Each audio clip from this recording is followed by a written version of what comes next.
Ya, memang dasar kata orientalis itu berasal dari kata orient dan ism. Ya, ism. Artinya orientalism, orientalisme ya. Jadi ada orient dan isme di situ. Orient artinya timur. Jadi orang yang memang mereka itu meneliti ketimuran. Yang mereka teliti itu adalah timur. Kemudian ism ini adalah satu aliran, keyakinan, sekte, dan juga kelompok begitu. Artinya memang orientalisme ini adalah sekelompok orang yang memang meneliti budaya ketimuran. Ya, walaupun pada ujungnya nanti mereka melihat bahwa timur ini identik dengan agama Islam. Jadi yang mereka teliti lebih dalam adalah agama Islam itu sendiri, karena memang orang Arab ini itu disatukan oleh agamanya gitu. Kekuatan mereka itu disatukan oleh agamanya, sehingga mereka melihat, oh ini ada celah di sini. Ada memang orang-orang yang meneliti itu karena ilmiah, secara ilmiah, keilmuan. Cuman ada juga orang yang meneliti itu memang punya tujuan tersendiri, ingin melemahkan, ingin mematahkan, ingin mengalahkan, bahkan ingin menghentikan peradaban Islam gitu. Bagaimana nih Islam ini bisa dimatikan peradabannya? Mengerikan sekali, bahkan seperti itu. Jadi intinya seperti itu tadi. Yang pertama adalah orang memang yang memiliki keinginan meneliti budaya ketimuran, dan itunya nanti mereka meneliti dari berbagai aspek. Kembali lagi kepada pernyataan apa sih sebenarnya ruang lingkup dari penelitian orang-orang orientalis ini. Apa saja yang mereka teliti itu. Yang pertama itu ada keagamaan. Karena memang pada dasarnya orang Barat itu melihat bahwa orang Arab itu disatukan kekuatannya itu karena agama, karena Al-Quran dan As-Sunnah, dan mereka itu yang mereka teliti kemudian lebih dalamnya begitu. Kemudian di samping itu mereka juga meneliti dari sisi bahasa mereka teliti. Kemudian yang ketiga, mereka juga meneliti aspek sejarahnya. Ini bagaimana orang Arab itu sejarah awal sampai kemudian mereka berkembang maju. Mereka teliti sampai ke sana. Kemudian ada juga yang keempat, yaitu mereka meneliti dari sisi aspek politik. Mereka juga meneliti aspek politiknya. Bagaimana aspek politik dari orang-orang timur ini, bagaimana teknik politik mereka dan lain sebagainya, itu mereka teliti sampai ke sana. Kemudian yang kelima, mereka juga meneliti dari sisi adat istiadatnya. Mereka teliti juga bagaimana adat orang timur. Mereka teliti, mereka cari celah dan lain sebagainya. Kemudian ada juga meneliti dari sisi keilmuan. Ya, mereka teliti juga, ini orang Arab ini kenapa ini, orang timur ini kenapa bisa memimpin dunia begitu lama, berabad-abad, apa resepnya gitu, apa cara mereka itu bisa seperti itu. Atau juga dari sisi ilmiah, mereka kaji juga keilmuan. Kemudian yang terakhir ya, yang ketujuh, juga mereka meneliti tentang ekonomi ya. Jadi ini adalah semua ruang lingkupnya, bagaimana ekonomi orang timur dan lain sebagainya.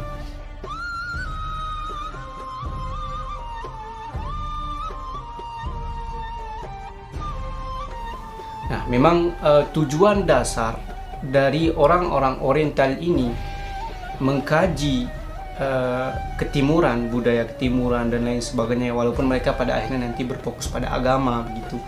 Itu ada tiga hal yang membuat mereka ingin meneliti budaya timur. Yang pertama, karena penjajahan. Jadi orang-orang Oriental ini ingin bagaimana orang-orang Arab ini itu bisa dipecahkan ya. Orang timur ini itu bisa dibuat perpecahan itu, sehingga dengan perpecahan itu mereka akan lebih mudah dijajah ya. Ketika sudah dipecahkan dengan ilmiah, dengan ilmu, dengan persepsi yang dibuat orang-orang Oriental ini, mereka akan dihancurkan begitu, dijajah, sehingga mudah untuk dijajah. Yang kedua adalah aspek tujuan agama mereka. Apa tujuan agama mereka ini?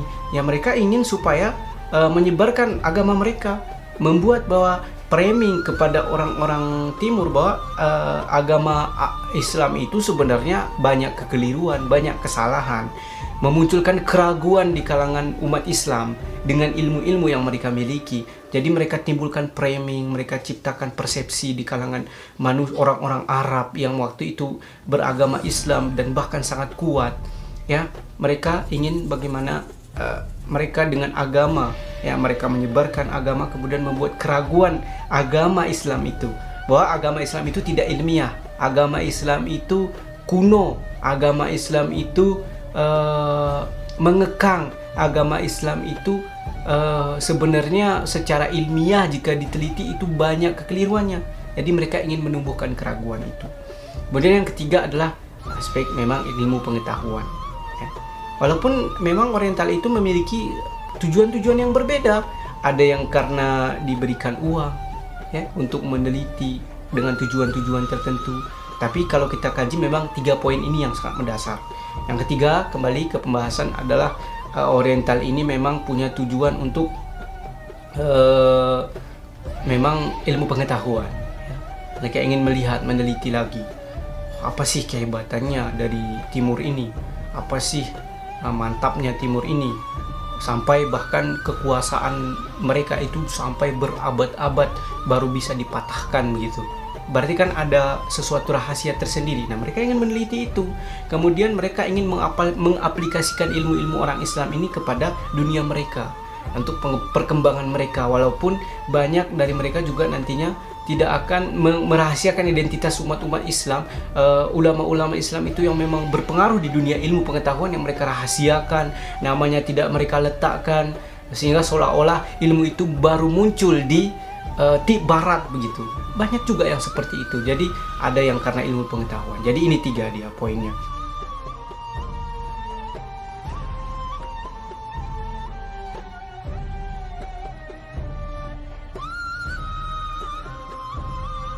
Sebenarnya teori mereka itu sudah dipatahkan dengan Al-Quran.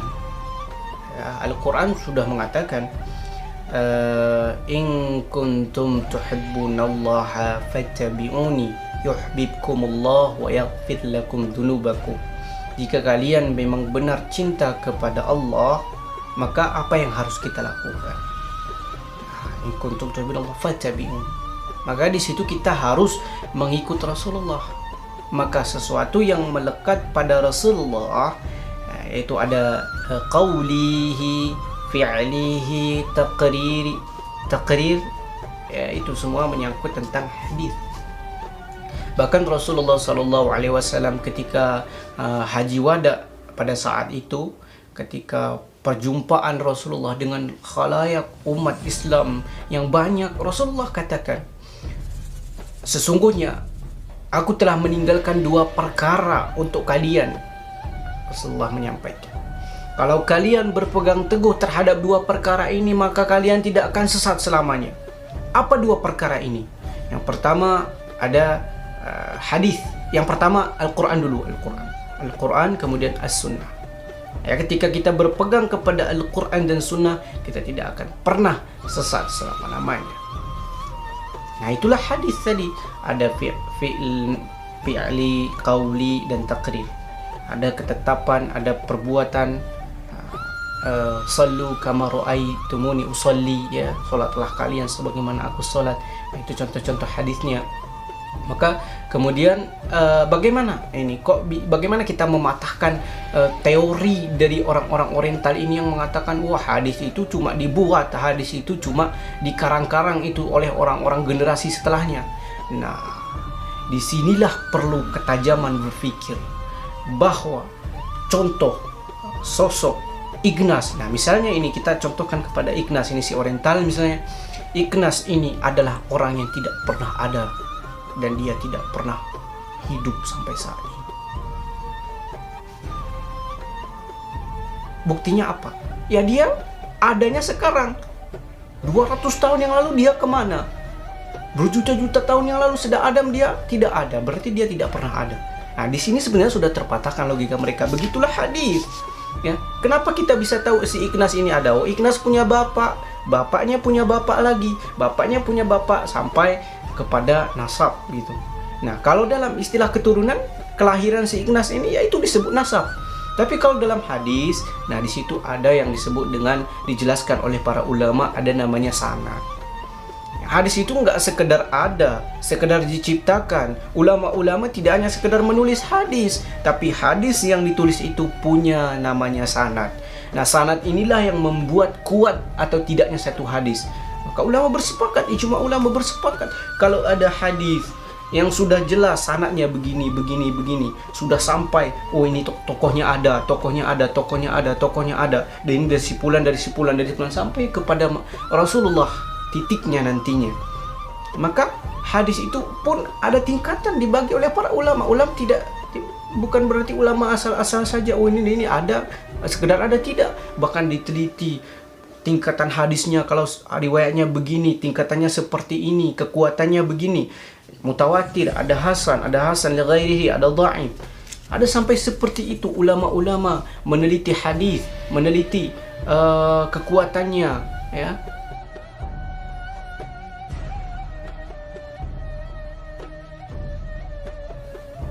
Yang pertama itu ada sanad. Sanad ini artinya jalur hadis. Nah, inilah yang banyak kemudian memunculkan seperti teori common link, kemudian teori dari Nabi Abbott dan sebagainya. Mereka mengkritik sanad itu. Jadi itu pusat mereka satu. Mereka meneliti sanad. Jadi itu yang menjadi fokus mereka, 3 hal. Satu, sanad. Yang kedua itu ada matan, isi. Jadi mereka kritik habis-habisan dari kebahasaannya, mereka kritik habis-habisan dari pemahaman bagaimana ini bisa dipahami seperti ini. Dari sisi lugawinya mereka kritiki gitu. Kemudian rawi.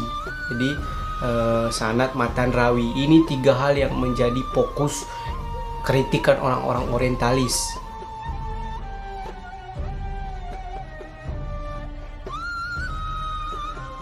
Menurut ulama hadis adalah segala sesuatu yang disandarkan kepada Nabi, baik itu berupa takrir, ketetapan Nabi, fi'li, perbuatan Nabi, maupun qauli, apa yang dikatakan Nabi. Sedangkan Ikhnas Goldziher berpendapat bahwa hadis adalah segala sesuatu yang berupa politik, sosial, yang ada pada abad pertama dan kedua. Ini disebut hadis menurut pendapat Goldziher.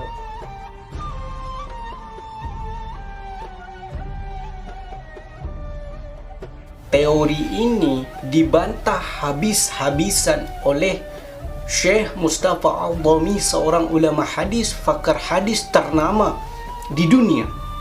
Dia membantah habis-habisan teori yang dikemukakan Ikhnas. Mustafa Al-Dhami mengatakan apa yang dikatakan oleh Ikhnas ini adalah sesuatu yang memang tidak rasional dan tidak masuk akal serta bertentangan dengan pendapat ulama hadis. Dan kemudian definisi yang diberikan ulama hadis. Karena memang hadis itu adalah memang murni dari Nabi Sallallahu Alaihi Wasallam. Karena memang jika perkataan sahabat, pendapat sahabat itu beda bab lagi, itu asar. Tetapi kalau berbicara masalah hadis, itu memang murni disandarkan kepada Nabi. Secara definisi, Ikhnas salah, secara metodologi juga tidak valid dan rasional. Karena menurut pendapat ulama seperti yang dipaparkan tadi, bahwa segala sesuatu yang takrir Nabi, perkataan Nabi, fi'li Nabi, dan ini semua tidak dibuat oleh para sahabat. Kenapa? Karena sahabat menyandarkan langsung kepada Nabi. Nah, inilah yang kemudian disebut sanad.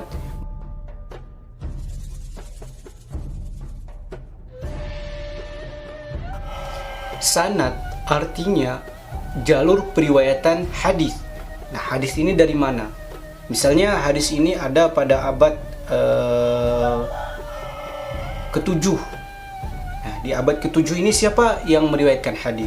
Maka ada di situ riwayatnya misalnya dari hadis Fulan bin Fulan bin Fulan bin Fulan sampai kepada abad hadis itu diturunkan ataupun pada saat hadis itu ada dari Rasulullah sallallahu alaihi wasallam. Nah, ini disebut sanad. Artinya jalur periwayatan hadis tersebut sampai kepada Rasulullah sallallahu alaihi wasallam.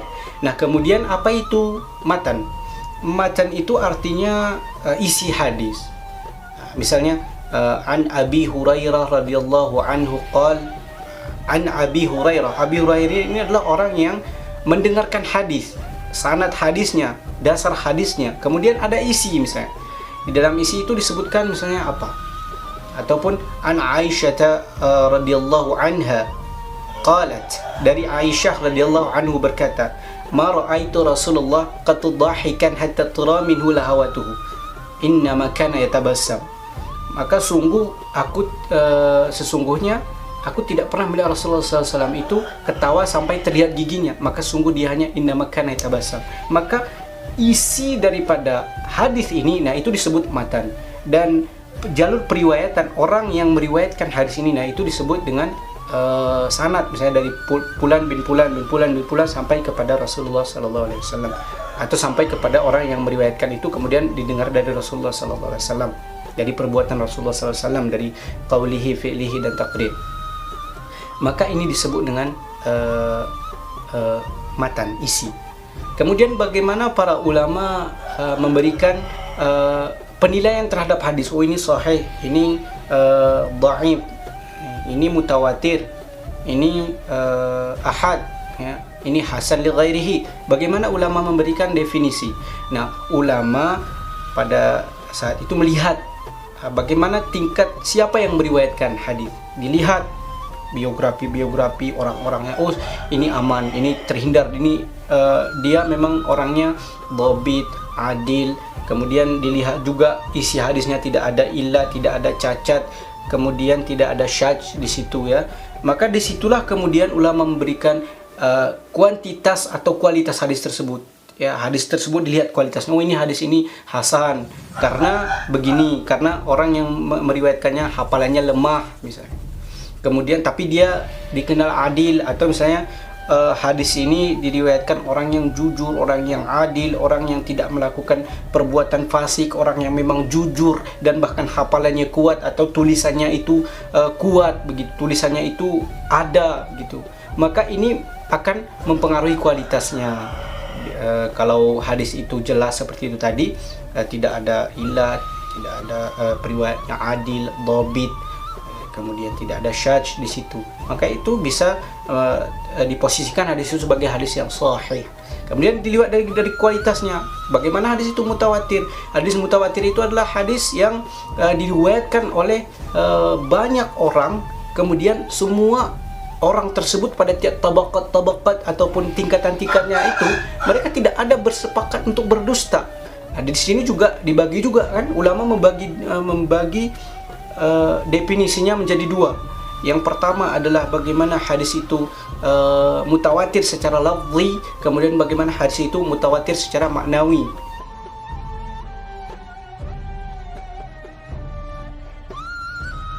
Empat teori ini itu semuanya memang menjatuhkan menjatuhkan hadis begitu. Kekuatan hadis, keautentikannya itu mereka jatuhkan. Mulai dari pertama, Joseph Scott.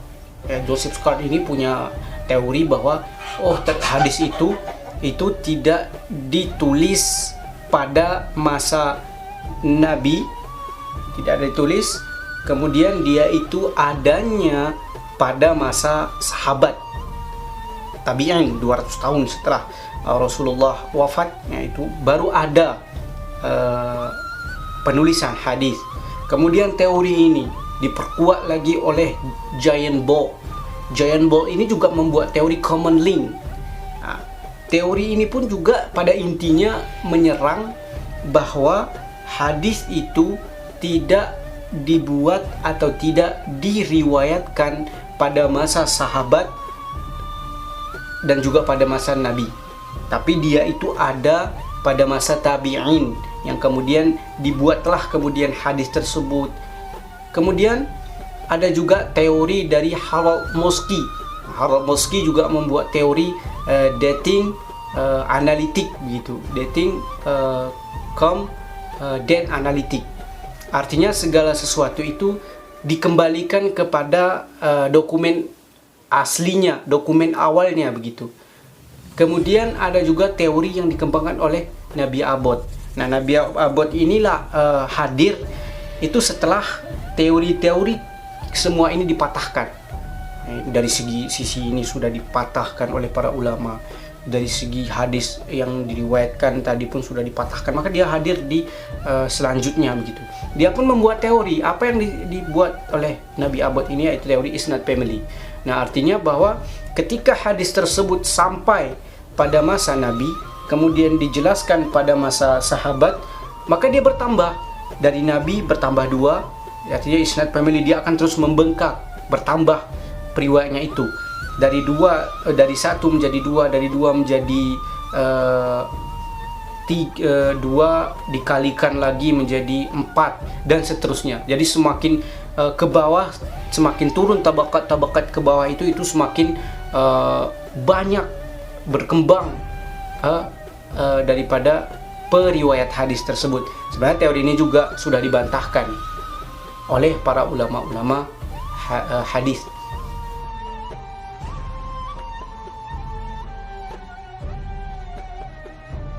Dia kemudian memberikan definisi bahwa apa yang disampaikan oleh Oriental ini adalah sesuatu yang memang tidak berdata, sesuatu yang tidak valid, sesuatu yang perlu dikoreksi ulang, bahkan salah besar teori mereka ini.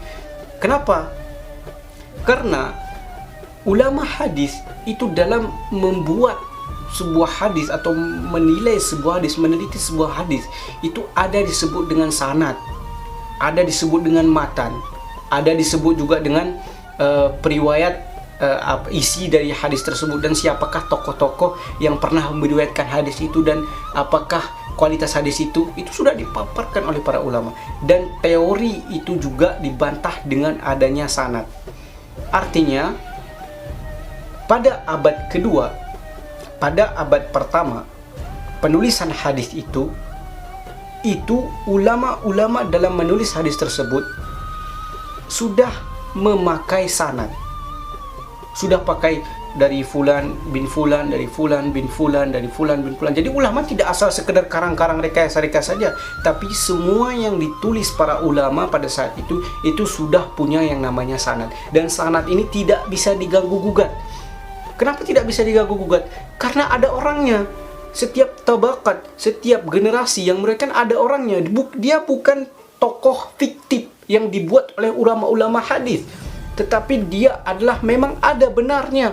Seperti Abu Hurairah punya murid, muridnya punya murid lagi, muridnya punya, kemudian barulah ditulis hadis itu. Itu sudah punya generasi, bahkan sampai saat ini itu sudah punya yang namanya riwayat. Bahkan Imam Bukhari, Imam Muslim itu membuat sebuah hadis tersebut, atau menulis sebuah hadis, bukan membuat tapi menulis sebuah hadis, itu sudah memberikan sanadnya.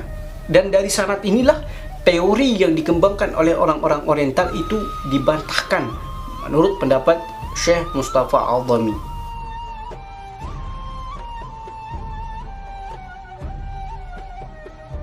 Itu semuanya kita lihat ingin membuat keraguan terhadap keotentikan sebuah hadis yang ada pada masa Rasulullah. Sehingga dampaknya apa?